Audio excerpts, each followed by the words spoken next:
are confused about the title of the video. You are thinking, how can I be creative? But trust me, you are creative. And I also know that you don't believe that. Have you ever tried to explore your inner creativity? If you don't search for something, how can you expect to find that thing? Maybe you have not given enough time or effort to explore yourself. Maybe you don't know how to explore. Maybe you lack encouragement. Every work in the universe requires energy. Things don't happen by itself. If you don't spend time and energy, you will never know your inner creativity. This whole video is based on the book The Artist Way by Julia Cameron, where the writer tried to show us the way to explore our inner creativity. This book was published in 1992. It is one of her most influential books. She believes that creativity is our true nature. We all have some creativity, and this book will establish the spiritual part to higher creativity. The book was written to help people with artistic creative recovery, which teaches techniques and exercises to assist people in gaining self-confidence to develop their creative talents and skills. At first, let's discuss about the problem we face in our way to be creative. Most of the time, we don't try to explore our potential. We think, I am too old to do this. I myself face this problem very often, but our inner self expects something from us. It wants to be discovered. It doesn't matter when we discover it. All it wants to come to light. We falsely buy into the notion that creativity is a youthful pursuit. Many artists, many successful artists, create work throughout their life and some of their best work in their later years. With age comes life experience. You have seen more places, experienced more friendship and relationship, felt more moments of joy and sorrow. We can use these experiences to improve ourselves. Anything worth doing attracts criticism. Just remember one thing. People will always criticize you. It doesn't matter if you are successful or not. If you want to find the good side of criticism, use it to improve yourself, find the truth in it, and let it elevate you to a higher standard. So, stop telling yourself it's too late. Stop waiting until you make enough money to do something you really love. Stop telling yourself that dreams don't matter, that they are only dreams and you should be more sensible. Stop fearing that your family and friends would think you are crazy. Stop telling yourself that creativity is a luxury and that you should be grateful for what you have got. Primary purpose of this book is to put people in touch with the power of their own internal creativity. The book frees people to be more creative in many different ways. First, it helps to remove all negative ideas about artists. Second, it helps people discover their own creative force, access it and express it more freely. Third, it provides people with an awareness about their self-destructive behavior and allows them to see more clearly what the impediments on their individual path might be. Finally, the book helps people identify and celebrate their desires and dreams and make the plans to accomplish them.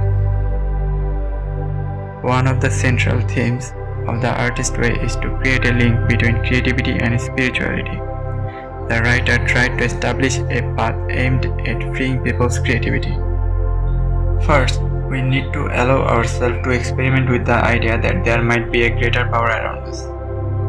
That can be anything. That can be God, mind, universe, anything. Then we have to create a workable connection with this greater power.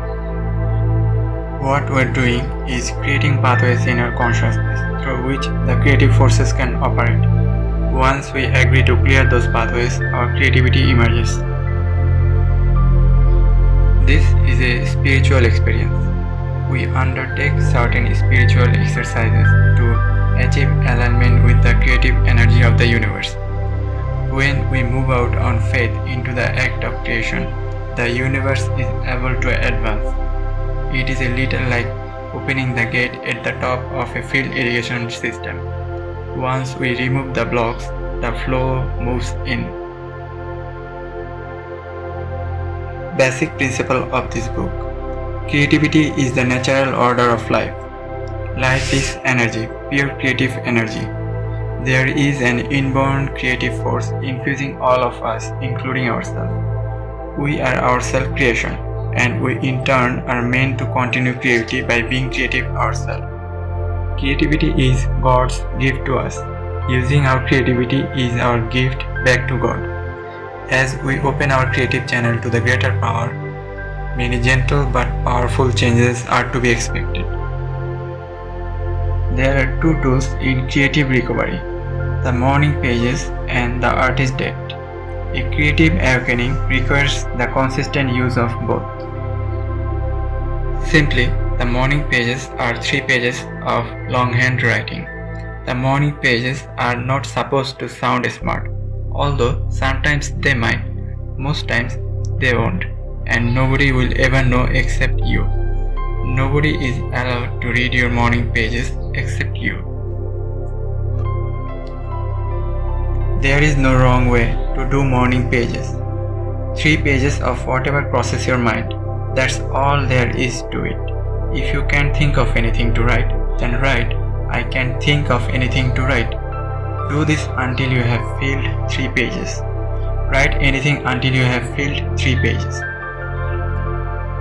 Never skip morning pages. Your mood doesn't matter. We have this idea that we need to be in the mood to write. We don't. Morning pages will teach you that your mood doesn't really matter. Some of the best creative work gets done on the days when we feel that everything we are doing is just plain junk. Morning pages will help us to get to the other side of our fear, of our negativity, of our moods. To understand morning pages, we need to understand logic brain and artist brain. Logic brain is our survival brain. It works on known principle. Anything unknown is perceived as wrong and possibly dangerous. Logic brain is the brain we usually listen to, especially when we are telling ourselves to be sensible. Artist brain is our inventor, our child, our very own personal absent-minded professor. Artist brain is our creative brain. It thinks in patterns and shadings. It makes new connections. And morning pages will teach logic brain to stand aside and let artist brain play. It may be useful to think the morning pages as meditation. We meditate to discover our own identity, our right place in the scheme of the universe. Through meditation, we acquire and eventually acknowledge our connection to an inner power source that has the ability to transform our outer world. The morning pages allows us to create this link. The morning pages will work for everyone. It will work for painters, for sculptors, for poets, for actors, for lawyers, for housewives, for anyone who wants to try anything creative. Don't think they are a tool for writers only. The other basic tool of the artist's way is called the artist date.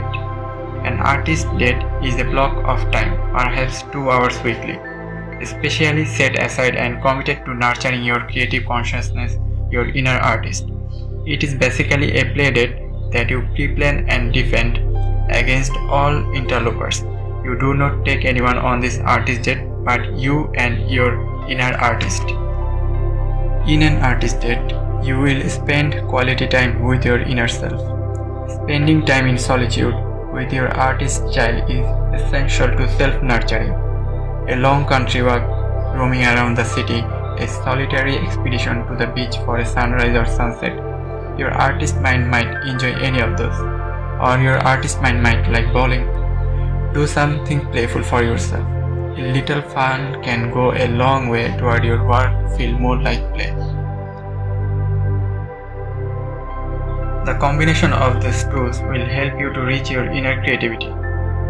Think of this combination of tools in terms of radio receiver and transmitter. It is a two-step process, out and then in. Doing your morning pages, you are sending yourself and the universe of your dreams, dissatisfaction, hopes. Doing your artist date, you are opening yourself to inspiration and guidance.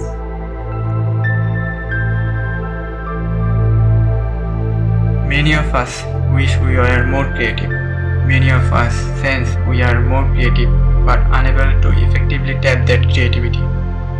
Often we have great ideas, wonderful dreams, but are unable to actualize them for ourselves. There is no path for pain-free creativity. To effect a creative recovery, we must undergo a time of mourning. In dealing with the suicide of the nice self we have been making do with, we find a certain amount of grief to be essential. We must allow the bolt of pain to strike us. Remember, this is useful pain. Lightning illuminates.